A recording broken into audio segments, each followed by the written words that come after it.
Modal pertama yang lo cemplungin berapa? 3 juta 3 juta. buat buka akun. Ya. Gimana caranya gue bisa hasilin uang, tapi nggak cuma pas market open doang. Oke. Jadi berpikirnya untuk ke forex. Oh.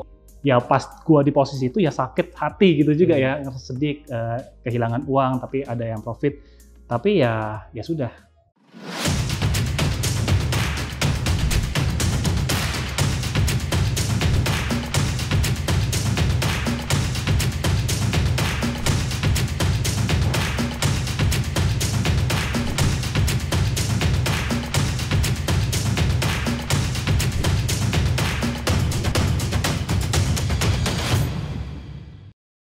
Oke, gue pingin lanjutin tentang earnings power. Oke. Tadi sempat bahas juga, 27 tahun, gue udah 34 tahun, sumber pendapatan setiap orang masih berbeda-beda. Betul. Tapi zaman sekarang mungkin di era digital ini, kita mungkin bisa punya multiple income. Menurut lu, bagaimana cara lu bisa menaikkan lu punya earnings power? Cara yang pertama, kalau gue bisa balik ke dulu ya, mungkin gue akan fokusin ke specific skill yang bisa menghasilkan nilai tambah banyak. Contohnya, kalau sekarang kebetulan gue di jalan yang cukup tepat gitu ya. Jadi saham dan banget tuh di saham dan misalnya public speaking.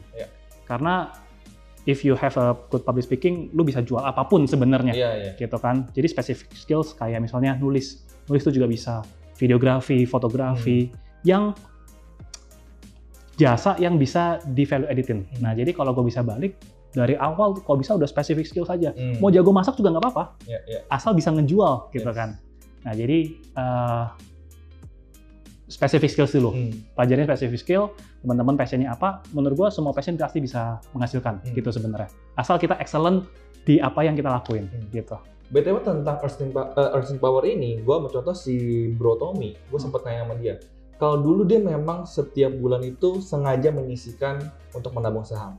Tapi sekarang katanya dia udah mulai nge-stop.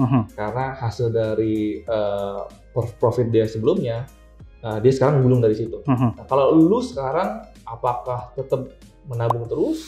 Atau karena udah 7 tahun ini udah lumayan, lu kembangkan dari situ atau gimana? Oke, jadi ini semua tergantung fase hidup. Hidup ya. Jadi kalau dari dulu memang profit gulung, nggak pernah tarik lah. Jadi nggak pernah tarik. Sampai tahun 2020 awal. Mungkin lu kan di grup gue, karena belajar di gue kan, di awal tahun gue sempat sharing. Awal tahun gue memang memutuskan untuk menjual hampir banyak porsi gue di saham.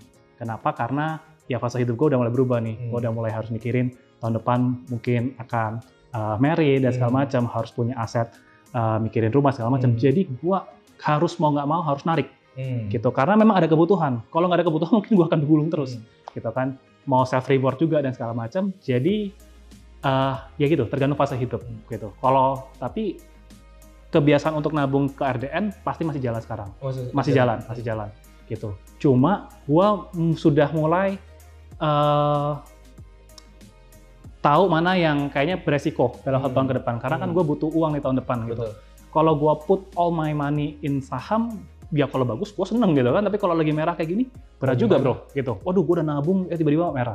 So gue harus pintar-pintar ngatur duit kan. Oke, jadi sekarang sebagian udah mulai masukin ke fixed income yang stable dulu aja. Saham masih, cuma udah mulai memisah karena ada fase kehidupan yang baru. Kalau misalnya fase ini udah lewat, maybe gue genjot lagi di saham. Gitu. Kalau udah stabil, udah enak, baru genjot lagi di saham. BTW, dari 2014 sampai sekarang, apakah full 100% di pasar saham? Atau pernah cari instrumen investasi yang lain? 95% selalu di saham, dari dulu, gitu ya. Kecuali sekarang memang udah mulai ada agak diversifikasi, karena kebutuhan tadi ya. Tapi kalau udah nggak ada kebutuhan, pasti gue akan heavy di saham lagi. Kayak gitu. Kan sekarang lu di fase kehidupan yang berbeda nih. Kebetulan mungkin fase kehidupan lu, gue udah pernah lewatin. Gue udah berkeluarga, gue udah punya anak juga. Dan sekarang mungkin fokus lu mungkin sedikit berubah. Gue ambil contoh, misalkan gue sendiri sekarang dari pendapatan gue 40% gue harus buat cicilan rumah gue. Dan secara nggak langsung, gue nggak bisa kayak lu 60-70% untuk invest di saham. Berarti mungkin sekarang cuma sekitar 20-30%. Tapi lebih baik daripada dia sama sekali. Nah, tapi sekarang lu juga mungkin akan mendekati ke fase gua di mana mungkin akan planning buat merit, di mana akan planning juga mungkin buat beli rumah. Di mana beli rumah ini maupun mungkin di Gading Serpong atau di BSD sekarang harga juga nggak murah. Gimana lu mau planningnya mulai dari awal? Ya jadi memang planning untuk merit dan beli rumah pasti kan udah dari lama, emang udah pingin di tahun berapa gua akan harusnya pingin punya ini, punya itu. Jadi emang planningnya udah lama dan ya selama ini kan tabungan selalu di saham gitu ya. Dan luckily pas 2020 pas awal tahun itu udah ngamanin cukup banyak profit untuk mengcover kebutuhan gitu. Jadinya ya planningnya nggak dari sekarang gitu. Memang planningnya udah lama gitu dan untung udah bisa disisihin. Ya disisihin ini ya udah diamanin dulu, nggak ngeganggu. Ya minimal karena bulanan masih ada, ya tetap nabung juga di saham kayak gitu. Berarti sekarang bisa dibilang income utama dari mana sih? Income utama dari content creating sih. Kalau dulu juga mungkin karena dari ngajar edukasi juga itu sumber penghasilan utama kayak gitu. Dari SIM itu atau dari yang? Iya dari ngajar kelas. Tapi kan lu ngajar kan nggak setiap bulan? Iya. Jadi ya kalau dulu gue emang ngajar seenaknya. Kalau lagi pingin ya. Iya. Ngajar, kalau enggak ya udah. Karena dari konten juga bisa menghasilkan kan kayak gitu. Ya cuma kalau sekarang ya edukasi juga jalan, dari dunia konten juga kebetulan menghasilkan lah gitu. Nah sekarang buat mereka yang sedang mau beli rumah mungkin, kebetulan mungkin lu udah planning untuk beli rumah? Udah planning. Udah beli? Belum. Oh belum. Nah menurut lu apakah sewa dulu? Apakah apartemen? Ataukah beli rumah? Dan mungkin jangka waktunya. Kebetulan kalau gue pingin nggak terlalu panjang. Gue 7 tahun aja. Yang penting habis 7 tahun itu gue bebas. Gue dihitung nih kalau setelah 7 tahun gue lunas, gue bisa menabung saham lebih banyak lagi nih. Gue sama segitu. Nah kalau lu sendiri gimana? Kalau gue ada planning sih, memang pingin rumah yang mana. Tapi kalau buat gue, ini nggak ada yang jawaban bener ya. Bener. Ya kan? Ini pribadi. Kalau gue suka memiliki. Meskipun sebenarnya secara rasional kalau dihitung-hitung, kayaknya sewa itu lebih make sense gitu. Dengan ya dibandingin harga rumah dan harga sewa rumahnya jauh lebih make sense gitu. Cuma kalau gue orangnya suka memiliki sesuatu dan kebetulan gue suka dekor rumah tuh gue suka. Gitu. Jadi kalau rumah sewa dan gue mau dekor aneh-aneh, sayang ya kan, buang-buang duit. Jadi memang udah memilih jalannya harus pilih rumah kayak gitu karena memang suka. Dan ya itu baik-baik lagi sih ke personal kita masing-masing ya. Nggak ada jalannya paling benar sih. Benar. BTW nanti kalau misalkan lu sudah berkeluarga, gue nggak tahu calon istri lu nanti mungkin punya pendapatan sendiri atau dari lu bagaimana mengelola keuangan lu sendiri nanti? Karena sekarang udah bukan lu sendiri lagi, benar nggak? Ya. Ada porsinya mungkin ya kita sebagai cowok, sebagai pria mungkin harus sedikit banyak harus memberikan kepada istri kita. Ini kayaknya gue harus belajar dari lu bro. Gimana nih? Kan gue nggak tahu lu planningnya gimana nih sekarang. Iya, kalau gue untuk itu sih ya pernah ngomong ya kebetulan karena memang gue mungkin lebih aware tentang dunia finance, maybe keuangan pasti akan dikelola gue, gitu sih. Menteri Keuangan di rumah tangga berarti di lu? Mungkin persetujuan tetap dari istri. Tapi ya let's see lah later. Gue belum masuk di fase yang seperti itu. Tapi ya makanya gue harus belajar dari bro malah. Oke. Karena kalau menurut gue sih berbeda-beda ya. Karena dulu impian gue sebelum gue merit, gue pengen menemukan pendamping yang mungkin bisa mengerti bersama-sama. Mungkin dia punya income atau dia punya income, tapi paling nggak mindset kita sama.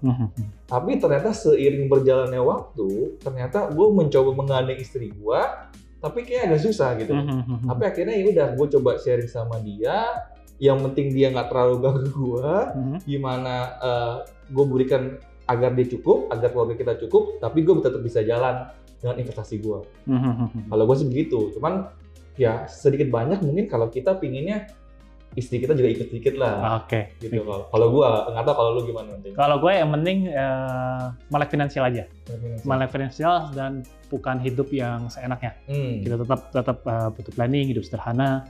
Itu lebih udah sangat cukup sih. Hidup yang membeli dengan sesuai dengan kebutuhan. Yap. Karena banyak banget sekarang yang beli sesuai dengan keinginan boleh tapi make sense. Keinginan boleh dan sesuai dengan levelnya kita lah. Kalau kita memang belum di level itu ya nggak usah dipaksain gitu. Kalau emang ada berkat lebih, ya kalau memang ingin sesuatu boleh tapi di planning gitu. Dan tidak mengganggu keuangan kita sih menurut gue sih gitu. BTW, kalau dulu gue sering denger seminar dari Pak Tung di Semoringin tentang passive income. Lu pernah ikut seminarnya? Harusnya kita hampir semua pernah dengar. Baca buku, dengerin seminarnya, beli DVD-nya. Oke, terus dia sekarang lagi bangun rumah pakai passive income. Nah, lu sekarang bagaimana men-setting untuk passive income lu ke depannya? Oke, kalau passive ada nggak? Ada. Pasti emang planning. Sebenarnya honestly kalau ditanya the goal di saham, menurut gua kalau gue pribadi ya, ultimately gue nggak pengen ngandalin capital gain terus-terusan. Pasti. Jadi ultimate goal gue di saham tuh justru dari dividen. Memang jadi ngejarnya ke sana. Ya sekarang membangun pelan-pelan gitu ya. Apakah bisa cover semua kebutuhan hidup? Mungkin bisa, tapi waktunya belum cukup lama untuk gue bisa bertahan gitu ya. Jadi harus dibangun dulu sampai memang bisa mencukupi kebutuhan waktu lama. Itu kan kayak baru level awalnya lah. Tapi gimana passive income-nya kan juga bisa memenuhi semua keinginan kita kalau bisa bahkan. Betul. Yaitu dibangun pelan-pelan tapi menuju ke arah situ. Nah, sembari kan kalau namanya passive income butuh capital yang besar kan. Betul. Butuh initial amount yang besar. Makanya di saham sekarang ya fokusnya capital gain, gandain uang supaya kebutuhan nanti untuk passive income ini memang bisa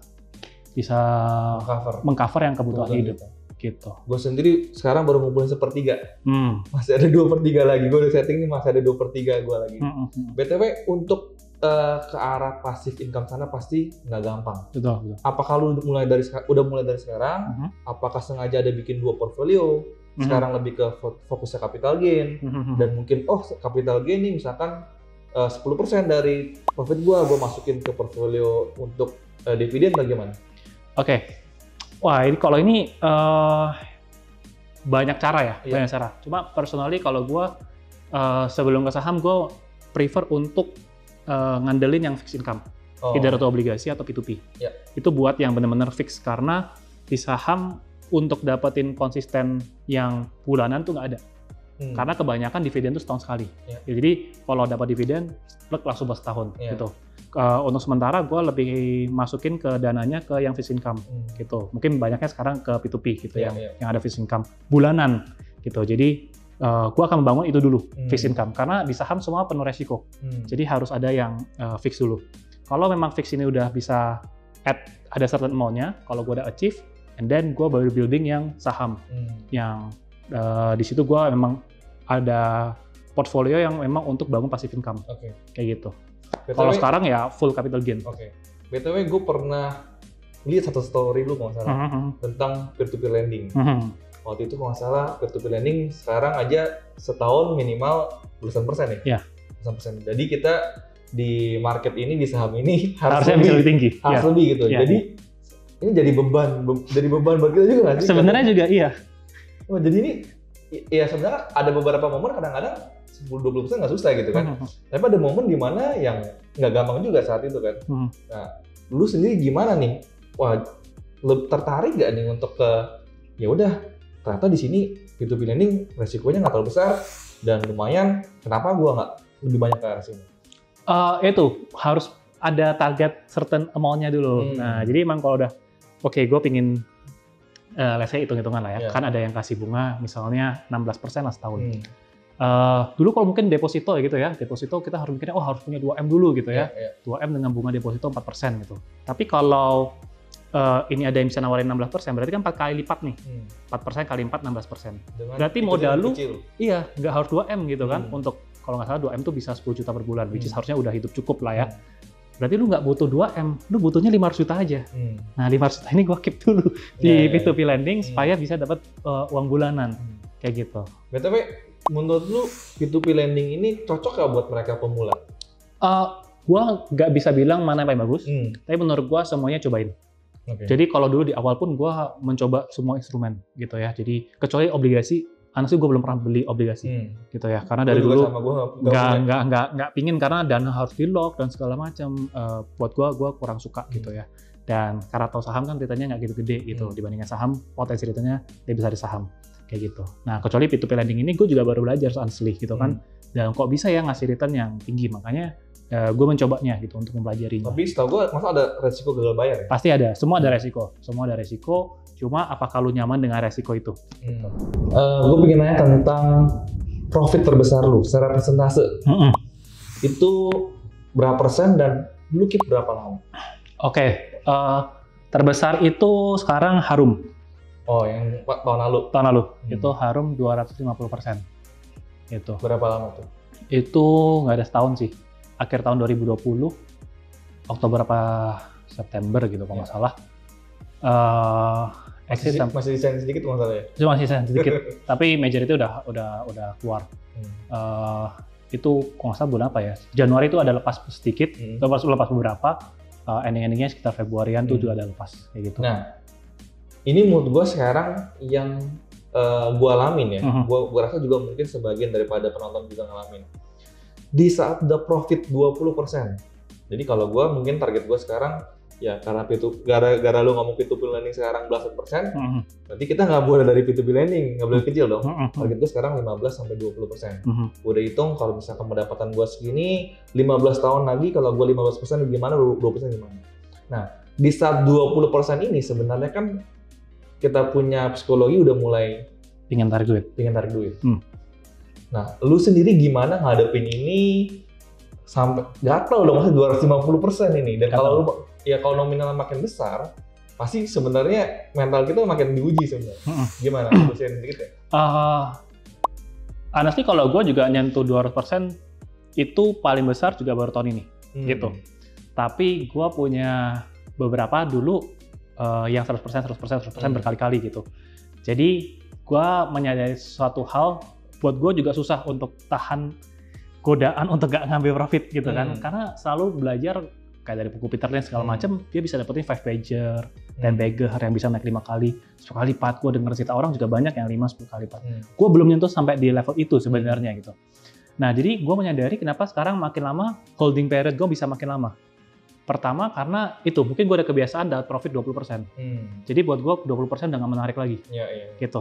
Dulu kayak gitu gatel juga, 20% lepas trading apalagi udah lebih dari cukup gitu kan 20%. And then belajar kan, kalau kita nyari suatu saham yang under value, selalu kalau gue belajar adalah cari yang diskon gitu kan. Nah, diskonnya berapa? Diskonnya minimal dari target harga gue 30%. Kalau memang tebakan atau perhitungan gue benar, diskon 30% itu kalau kita beli di diskon 30%, balik ke target kita tuh udah untung 40%. Ya kan? Nah, jadi udah sering juga ngambilin 40%. Nah, terus 40% ini diambil, sebagian di hold. Nah, sebagian di hold bisa 50, dan biasanya kalau udah 2 kali lipat 100%, terus gue selalu exit gitu. Cuma semua yang gue exit itu naik terus, gitu kan sebel. Gitu. Gue nggak ada yang pernah, wah gila gue beruntung banget gitu kan gue exit sekarang. Even Harum meskipun gue udah exit, harganya belum terlalu kemana-mana lagi gitu. Maybe bisa naik lagi, gue nggak tahu gitu kan. Tapi kebanyakan saham yang gue exit, gue ingat banget dulu yang bikin gue kayak gila 100% aja tuh ternyata nggak segede itu gitu ya. Waktu gue beli NKP 3.800, gue jual 8.000, dia ke 20.000. Waduh, gila. Gue bisa 4 kali, 5 kali lipat sebenarnya gitu. Tapi ya udah nggak apa-apa. Ya nggak ada yang tahu juga gitu. Tapi kenapa gue sekarang bisa keep lebih lama lagi gitu ya? Karena itu udah pernah beberapa kali ngerasain yang beggar. Ya udah sekarang berarti tetap sih pasti beggar biasa gue jual sebagian, tapi mulai sekarang udah mulai holding periodnya lebih lama. Kayak gitu. Gue rasa memang bagaimanapun kita sebenarnya harus mengalaminya ya. Iya, betul. Karena kalau memang belum pernah mengalaminya, ya kita nggak akan bisa ke lu. Iya. Kalau lama-lama sesuatu hal udah terbiasa, jadi kelihatannya gampang. Iya, betul. Kalau belum terbiasa, jadi kelihatannya susah. BTW, pernah nggak dari 2014 sampai sekarang yang sahamnya lu masih keep? Nggak ada. Atau terlama? Terlama BRI. Yang udah 2000? Sebelum 2020 gue udah pernah pegang juga sebenarnya. Dijual nggak? Sebagai masih ada, gitu. Terus 2020 diskon lagi, gue beli lagi, gitu. Jadi paling lama itu BRI, gitu. Sama ya kayak di tempatnya Bro Yusuf, BRI paling rame ya. Karena BRI saham bagus sih menurut gue. Tradisi tebus nggak? Rasi ditebus. Pertanyaan terakhir tentang self reward. Karena lu udah 6 tahun 7 tahun di market, mungkin sampai sekarang juga mungkin masih menghemat, ya kan? Tapi pasti pingin dong buat diri sendiri, ya kan? Mungkin dari hasil dari saham atau hasil dari content creator lu. Bagaimana lu men-self reward sendiri, dan kalau boleh tahu dari kebutuhan sehari-hari menurut lu berapa persen sih yang cukup yang sekarang menjalani di money management lu sendiri? Oke, kalau self reward tergantung ya, tergantung lagi barangnya yang kemauan lu apa gitu kan. Biasanya kalau yang nominalnya mungkin buat beberapa orang cukup mahal, biasanya gua pun dulu menargetkan gua harus punya minimal 5 kali lipat uang lebih banyak daripada barang yang mau gue beli. Misalnya mau jam gitu misalnya. Kayak gampang, let's say dulu gue pengen beli jam, wah 3 juta aja gitu misalnya. Berarti gue harus punya uang 15 juta. Supaya ketika gue beli itu nggak terlalu, gue tuh langsung miskin atau nggak punya uang gitu. 15 juta ini dari profit lo atau dari mana? Biasanya? Dari semua uang gue, minimal gitu. Nah, cuma abis itu mengenal tentang, itu bener, profit gitu kan. Akhirnya apa? Akhirnya sometimes sebagian profit yang gua ngerasa udah cukup buat gua memang tarik buat beli beberapa yang kayaknya gue pingin gitu. Jadi mendapatkan barangnya karena dari hasil profit gitu. Dan sometimes kan gue juga sampai sekarang beberapa kali ada yang spekulasi atau trading. Nah biasa uang-uang yang kayak gitu yang lebih buat self reward gitu. Karena kalau investasi kan nggak gua jual beliin kan. Tapi kadang ada yang memang misalnya sifatnya spekulasi yang dengan jangka waktu yang lebih singkat. Nah itu biasanya keuntungannya gua tarik buat ini. Dan tarik masukin reksadana dulu biar jadi kekumpul tuh di reksadana keuntungan dari trading gitu sebenarnya. Nah dari situ yang buat gua beli-beliin barang biasanya gitu. BTW apa sih impian seorang Kevas Devante? Karena kalau nggak salah dulu pernah ngomong, kayaknya apa yang gue mau gue bisa beli udah cukup gitu. Ya impian gue sih sebenarnya hidup nyaman ala gue sih. Hidup nyaman ala gue aja. Gue nggak muluk-muluk harus jadi orang terkaya nomor sekian. Gue nggak punya ambisi kayak gitu sih sebenarnya. Jadi yang penting gue cukup. Nanti kalau gue berkeluarga semuanya ada cukup, nyaman, pingin apa yang kita mau juga bisa. Itu goalnya sih. Gitu. Itu goal secara pribadi lu? Secara pribadi. Terus kalau misalkan dari perjalanan 2014 sampai sekarang, pasti banyak pahitnya, banyak manisnya juga. Boleh nggak sharing ke teman-teman yang mungkin akan melewati masa-masa 6-7 tahun seperti lu juga? Kasih tips buat mereka. Tips sih ya, yang pertama konsisten nabung. Gue luckily kenapa gue beruntung karena itu tadi dia punya earnings power yang selalu diinvestasikan. Jadi modal gua itu semakin lama kan semakin nambah. Dan ketika uang lu banyak, lu nggak mungkin main-main sama uang lu yang makin banyak. Ya mungkin dulu uang yang kecil, ya udahlah coba ini coba itu gitu, lebih seenaknya gitu. Tapi ketika lu udah grow your money, dapat earnings power, nilainya lumayan banyak, gila gua nggak pernah nyentuh uang segini loh. Gitu kan pasti lu mikir dong. Gak mungkin kita main-main dengan uang yang udah ngumpulinnya aja susah. Gitu. Ya jadi buat teman-teman tambahin dulu ke kalian yang investasi, mulai dari kemampuan kalian berapapun, cuma keep investing dulu gitu. Karena dari situlah yang akan jadi compounding kan gitu sebenarnya. Mau sekecil apapun juga efeknya ini compounding gitu. Karena konsisten nggak gampang banget sebenarnya. Yes. Dan BTW gue tadi sempat tanya, kalau misalkan lu sekarang kan masih DCA juga berarti? Masih DCA juga. Dan otomatis kan portfolio ada yang plus ada yang minus. Nah, dana lu ini apakah rata atau kalau misalkan ya udah yang ini udah cukup naik, gua stop DCA dulu, gua average down buat yang lagi minus, atau seperti apa? Kalau biasa strategi gua kebanyakan langsam kalau di saham sebenarnya gitu ya. Gua juga baru mulai DCA itu cuma untuk yang saham Amerika doang. Karena nggak bisa saham US jadi nggak bisa pantau dan segala macam. Dan aduh nggak mau ribet, gampang, mau gampangnya aja udah DCA. Sebenarnya strategi paling gampang memang DCA gitu kan. Dan kalau di tarik ke historis memang DCA itu profitable gitu. Jadi strategi investasi yang santai tapi profitable dan profitnya juga lumayan ya DCA gitu. Jadi yang di saham US gua DCA nabung terus tiap 2 minggu sekali gua beli. Nominalnya gua nggak pakai persentase, nominalnya pakai yang senyaman gua aja berapa. Gua kebetulan komit $500 per 2 minggu gitu. Jadi gua nyaman di situ, ya udah angka itu nyaman, gua nabung terus di situ. Tapi memang majority tetap di saham Indo. Nah kalau saham Indo kebanyakan sih strateginya lamsam. Kebanyakan kalau gua gitu, maksudnya memang kalau udah di diskon, ada momen, ada peluang ya gua beli gitu. Tapi kan lu setiap bulan terus ada dana. Nah dananya itu dimasukin ke RDN. Nggak langsung dibeliin saham. Nggak beli dulu. Nggak gitu. Jadi gue selalu bilang nggak beli saham itu nggak dosa. Gitu. Jadi kalau emang nggak ada peluang ya nggak usah beli. Gitu. Tapi kita udah amanin dulu dananya. Gitu. Taruh di situ pokoknya. Pokoknya udah di keranjang investasi. Nggak usah dibeliin saham ya nggak apa-apa. Gitu. Jadi nggak harus punya uang langsung beli, gitu. Karena dari dulu kan prinsip gue adalah beli saham bagus tapi harganya murah. Kalau belum menunggu momen itu. Gitu. Jadi sekarang kalau boleh tahu nih, di Ardiano ada dana yang kosong untuk next target? Masih ada. Masih ada. Walaupun mungkin sekarang ada 9 di keranjang. Maksudnya 9 keranjang? 9 di portfolio?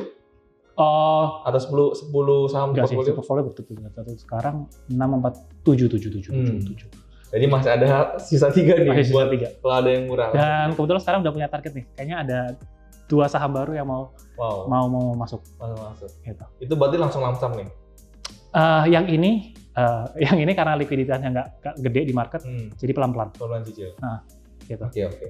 Dan mudah-mudahan hari ini video bicara dengan Bro Kevin Symander mudah-mudahan bisa bermanfaat buat kita semua.